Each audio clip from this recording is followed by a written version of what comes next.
Hello guys and gals of the internet. I'm the 7chaos of YouTube and Twitch TV, and this is the very first 7chaos previews episode of 2017 and the first episode I've done for 6 months at least, with the last episode being for The Walking Dead: A New Frontier. We are over a day away from the release of Injustice 2, pretty much the first release I'm picking up this year, I think, believe it or not. As there's not been a lot of games that really kind of pique my interest that are coming out, so that's probably the reason for the long gap between the episodes. But Injustice 2 is obviously the sequel to Injustice 1, which I really enjoyed, so finally we have a game to talk about this year, in terms of me anyway. And yeah, if anyone actually doesn't know what this 7chaos previews is, I basically rebooted it last year from me sitting on the sofa talking about the week's upcoming games, and rather decided to put them into kind of single game episodes. So basically, if there was like 2 games that I wanted a week, which would be very rare at this point, I would cover them in their own episodes rather than talk about both, so I can actually give you a more in-depth look into the game that is coming out and I will be covering for my YouTube channel. And as you can see, Injustice 2, like I said, is pretty much Injustice 1 was such a favorite of mine. It originally came out for the PlayStation 3 and Xbox 360, and it was completely out of nowhere, to be honest with you. I remember first experiencing this game in a demo, just completely random, and I ended up really enjoying the demo. So I was like, okay, this game is actually really good. And it's kind of reminded me of some other games like Marvel vs. Capcom, that you know, many superheroes and supervillains battling with each other, and it looked pretty cool. And it kind of reminded me of the likes of Mortal Kombat and Street Fighter. Mortal Kombat more so because, ironically, this game is actually made by NetherRealm Studios and Warner Bros. Studios, the teams that teamed up together to make Mortal Kombat 9 and Mortal Kombat X, which are 2 of the most critically acclaimed Mortal Kombat games. So, as it's a NetherRealm style game, you pretty much know what to expect on a gameplay standpoint. You know, with the 2D, strictly 2D fighting game, the interactions in Injustice in particular, the stage interactions when you like smack someone off a stage and it goes through a stage transition. So it's pretty much like that, you know. It's very much Mortal Kombat mixed with DC. You know, it's Mortal Kombat style mixed with DC. It's not like Mortal Kombat DC Universe, which was we won't really talk about that game.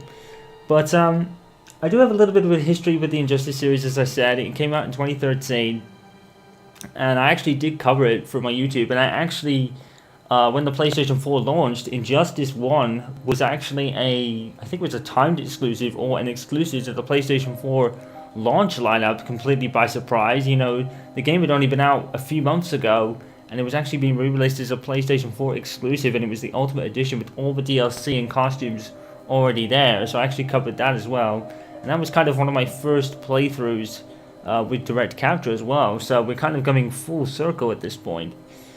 As you know, Injustice is a story kind of all its own, set in a parallel universe. Basically, in the first game, Superman is tricked or something like that into killing Lois Lane and their unborn child, and basically he kills the Joker in retaliation. And basically, shit hits the fan. Superman goes nuts. There's some other superheroes that actually join up with Superman for some reason, I suppose. I mean, Green Arrow is actually one of the guys that are killed in this, along with Dick Grayson. Actually, he dies from Damian Wayne, I think. But I'm gonna say this, like I said it with Batman Telltale. I don't really have a lot of knowledge of superheroes because when I was a kid growing up, I wasn't really into this whole superhero comic book thing. I wasn't really into that, probably because I'd never really experienced it for the first time. You know, I was really kind of cut off from the DC and Marvel comics and things like that. The first superhero game I remember experiencing was Spider-Man for the PlayStation 1, which my brother owned. So I think from a standpoint of that, when that in mind, I would probably say my first kind of superhero game was Mortal Kombat vs. DC Universe. Oh my god. What a game. We won't really talk about much about that. Let's say about that a bit, I guess. But I guess, to its credit, it kind of inspired Injustice in a way, didn't it? Because like I said, Injustice as a game is Mortal Kombat style fighting with DC characters. So in a way, it was kind of inspiring to the Injustice series. I'm not sure whether it actually sparked the Injustice kind of thing as a whole. But if it didn't, it probably didn't. I think the Injustice comics were out first. But whatever the case, Mortal Kombat vs. DC Universe, to its credit, actually inspired the Injustice video game. As you know, today is actually Wednesday, day of recording, and the game comes out Friday for us Brits.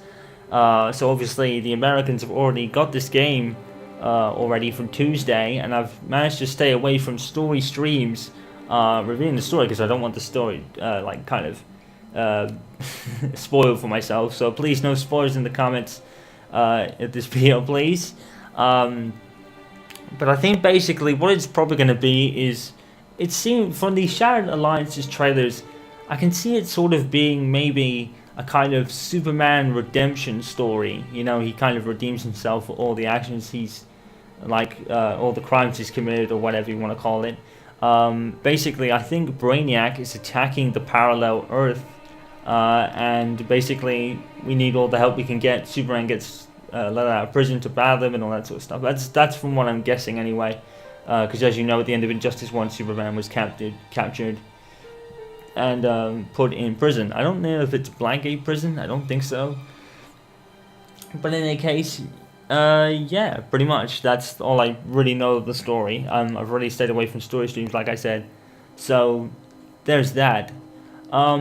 Obviously, we've got some new characters this time around. I think Supergirl is one of them, which I actually never knew that Supergirl and Superman were actually cousins. Again, I didn't really have any superhero knowledge or comic book knowledge of that stuff, so it was just a complete wild game, by randomness I found that out, to be quite honest. Injustice, like I said, was kind of more into the stepping stone of knowing more about these DC-style characters anyway, because I missed the Arkham series as well. So, there's that. So yeah, I really enjoyed Injustice 1, thought it was really different, because it featured superhero battles and stuff. It was basically Mortal Kombat, so I was able to get really familiar with Injustice rather quickly because it felt like something I'd already played before. So it was really nice to get into that. And Injustice 2 kind of follows the same vein. The gameplay is mostly exactly the same as it was in Injustice 1, to the point where Superman and Batman literally play like they're exactly the same, I think. So I think there is that. I think there's a few classic returning people like the Joker and such, Catwoman. I think the only ones that really haven't made it are the DLC characters. I don't think we'll be seeing them again for Injustice 1. There's obviously Deadshot, there's new characters like Supergirl and Deadshot and Cheetah, which I know almost next to nothing about. Blue Beetle's another one, I don't really know him. I think Flame Boy's another, don't know him either.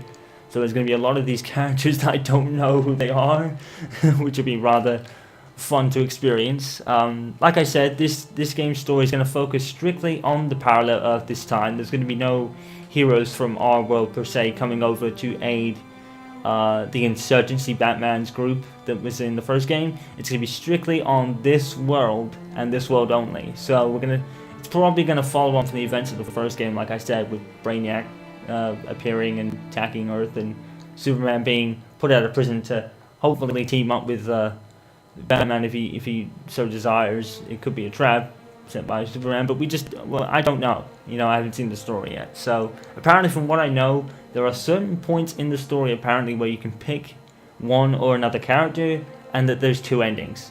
That's the only really things I really know about the story. So there's that. There's my kind of history and story with Injustice kind of thoughts. The real good things about this, one would be the graphics. The graphics are really good, and the motion capture is pretty much on point with Uncharted 4. The motion capture and the character looks so much better than Injustice 1. I mean, obviously, it's a gen jump, so obviously that's going to be the case, but I think most of the females, there was a big criticism about the females in the first game, that they kind of look like males to a degree. I think they're so much better this time around. one thing I did notice in the beta was that there was something really kind of off with Supergirl's face in her win animation screen for some reason. And by the way, I didn't really get to experience Injustice 2's beta. I signed up for it, but never got a code for it. So, yeah, I'm going to be going to this game completely cold.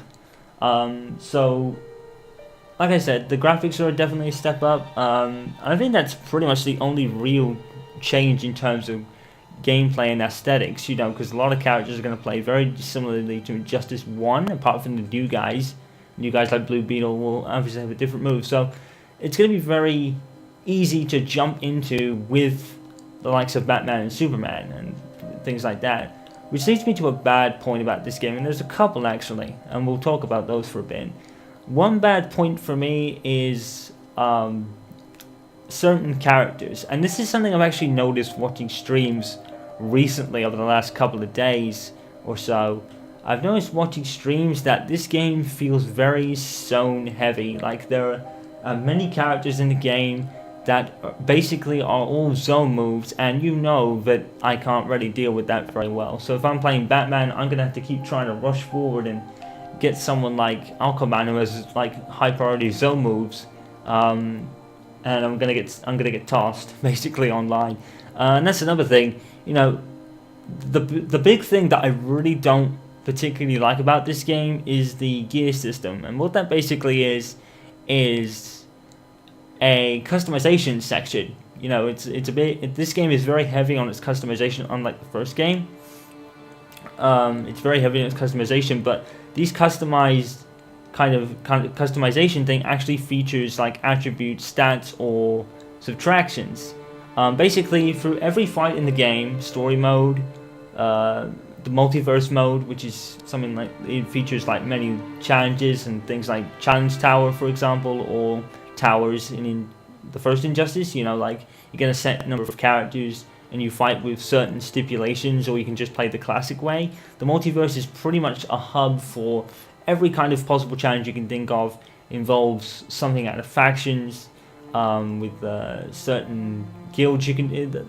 The guilds is a lot like the factions, because there is guilds in this game, which is a lot like factions, and you complete challenges to earn faction points and things like that. So it's this game, like I said, is highly Mortal Kombat with how it works, and like I said, that's obviously what NetherRealm Studios are going for. They've even included, if you remember from MKX, characters had their kind of own unique lines before the match starts. They actually put this in Injustice, and that's one thing I actually really like about this. Those games in particular, that they have their kind of own unique lines, and some of them can be completely hilarious. Like Johnny Cage, for example, in MKX going to the alien, and he goes like, "Game over, man." It's pretty cool. I always liked those actually. Very unique and a nice twist on the traditional fighting game formula entrance of the same thing every time before the match starts. So it just is to kind of differentiate itself from that. And like I said, the multiverse is kind of like your all challenge hub. Basically, you'll get. I think there's one point you'll face like a level 1 character against a level 20 Brainiac, and that leads me more into the as we go back into the customization. And through every fight that you play in whatever game mode, online, offline, story mode, you earn like customization parts for characters. And basically, every character has almost a limitless amount of like things you can put on your character, like more customization colors and things like that.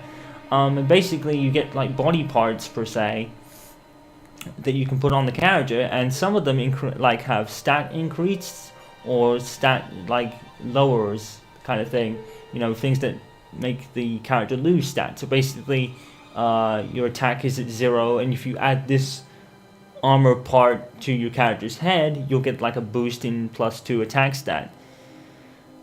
So what I fear with this is going to add a lot of very bad balancing issues. And I mean, like, you can literally buff up your character's attack stat with all the attack boosting equipment that you put on your character, and you can basically mop the floor with anyone who doesn't have that attack stuff. Basically, I think what this is kind of learning what your character's outfit will do for that character. So say if you learn all the what the attack boosts are for Batman's like equipment per se, and you have to note and jot it down and kind of figure out what the character's wearing for your opponent, or you're gonna get mopped. You're gonna get absolutely screwed. And it could just reach a real balancing issues, and that's going to be a real problem in the early days of the game when the Europeans get to pick it up from Friday. Most of the American players that are already playing the game right now might have already I said already twice, might have already figured out all the positive attack stats for increasing your attack power. There's attack power, there's defense power, which is basically how much damage you can take during a match. There's obviously attack boost. I think there's ability boost, which is like ability, your little thing when you press the circle button. So I think that gets increased, and something else, which is kind of eluded me right now. But yeah, it's something like that. And I think it could really lead to real balancing issues. And the one guy in particular, the two guys actually that in particular scare me about this is Darkseid and Deadshot. Now Darkseid is the pre-order character with the game, so much like Mortal Kombat X, you pre-order the game and you get Goro, and then he'll probably be released later.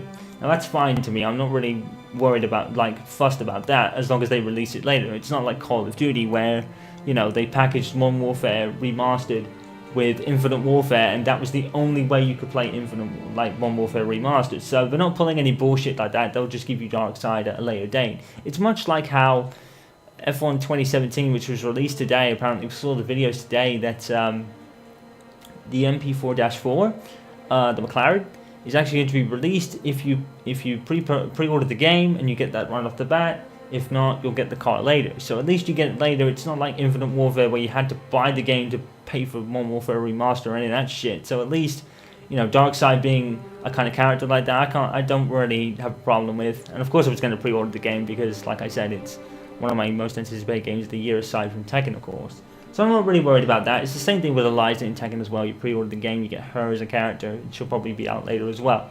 So as long as the kind of pre-order bonus is out at some point later, it doesn't really bother me. So I'm alright with that, actually. Darkseid seems immensely OP. I'm going to say right now from streams I've watched, just the gameplay, he looks immensely OP. And the one guy that really worries me, and it's already happening apparently, is Deadshot.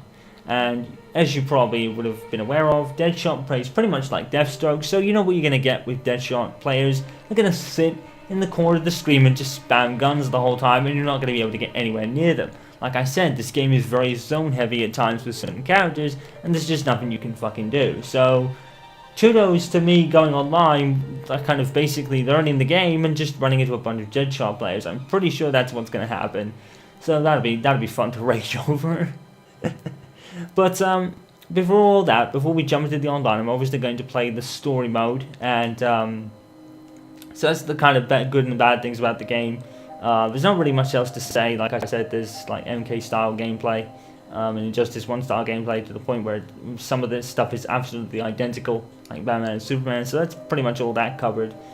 So what I'll be doing, like I was saying, is I'll be definitely doing the story mode, and because I'm getting a lot more confident with streaming a playthrough, or play streaming a playthroughs now.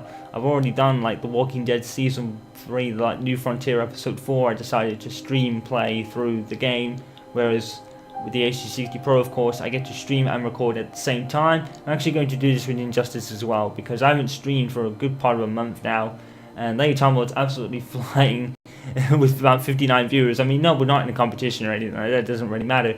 But like I said, I haven't had really anything to stream at all, so Injustice is going to kind of be another kind of launch pad for me, and hopefully that'll go well. So I'll be obviously recording and streaming the playthrough, because I can do that. So if you guys don't make the stream, you can always watch it on YouTube later, because I'll be pretty much starting it on day of release, because Resident Evil Revelations and Metal Gear Rising will be finished by then. Metal Gear Rising actually finishes tonight, Wednesday, and Resident Evil Revelations finishes just probably about an hour ago, I would have said, on the channel, because this will be the last video that goes up tomorrow night after the finale of the Resident Evil Revelations playthrough. So that probably just went live maybe about an hour ago. So those two playthroughs will be done by the time we start Injustice 2 story mode on Friday. So obviously I might do some 0 hour gameplay, you know, probably come on around midnight on stream and play for a little bit, probably play the multiverse, maybe a couple online matches just to kind of get used to the game a little bit, and then obviously I'll go for some rest because it's really early in the morning at that point, and then when I get back from sleep and whatever, I'll obviously stream the story mode as well. Come back and stream the story mode of the game, and then we'll play all the single player kind of stuff, and then we'll go online, because if we play the story mode of the like single player matches to a degree, we'll get some gear and we'll probably try and claw ourselves up to some sort of level playing field when we eventually go online and get our butts kicked. Well, my butt kicked, I should say. I'm not sure when it's going to be for online yet. Obviously I'm going to do a various characters medley first, see which characters I can be particularly good with. I'm not really going to be concerned with my win-loss record because it's just trying characters out. And then there's any character that I particularly like or I'm winning a lot with, we'll do a madness series on those characters in particular. I sadly didn't do enough with MKX in terms of online footage, so I'm definitely going to try and make up for this game. And I've got 2 weeks to kind of do it before Tekken 7 comes out and pretty much takes over my life. Because that is my game. I've pre-ordered that, so that episode will be coming up pretty soon as well. And F1 2017 will be in August, and I've got a lot to talk about that game because that game is looking incredible right now. But those are stories for another day. I'm going to go right now, and yeah, I'll see you probably midnight Friday morning for some 0 hour gameplay of Injustice 2, and we'll go from there. You guys will be seeing my stream along, and if you don't make the streams, don't worry, because it'll be the story mode playthrough in particular. All the stuff I kind of stream, about maybe 90% of it will be on YouTube anyway. Probably I'll stream like every so often without recording, but most of the streams that I do will be recorded. So if you miss out on any of the streams I do, be sure to check back on YouTube. Pretty much, hopefully the same day, as long as I'm not really having to split this with anything else or whatever. Like I said, Revelations and Metal Gear Rising are done, so I'll be splitting this with something else, which I haven't really decided what to do with that yet. So we'll figure it out when I get there, of course, you'll see it. So that's it. I'm going to be out of here for now. It's pretty much every base covered. Obviously, I think the last thing to talk about a little bit is maybe like the future of this game. Obviously, there's going to be, I think, there's a lot of characters announced for this game. We've got like guest characters galore, as you would expect from a NetherRealm Studios game. You know, Sub-Zero's thrown in there. I'm a bit miffed at that, to be honest. I don't really think MK characters kind of fit the Injustice universe. It's like, what are they doing there? I had the same kind of thought with Scorpion, like, what is he doing there? But to be fair, it's a NetherRealm thing, you know, with Predator, Jason Voorhees, Alien not really being part of the MK universe, and they're in the MKX game. General Rom, Rash, and Arbiter aren't really in the KI universe, but they're guest characters in KI, so yeah, you can be a bit miffed at it, but guest characters are really growing in kind of, you know, popularity in fighting games. There seems to be a lot coming since Killer Instinct.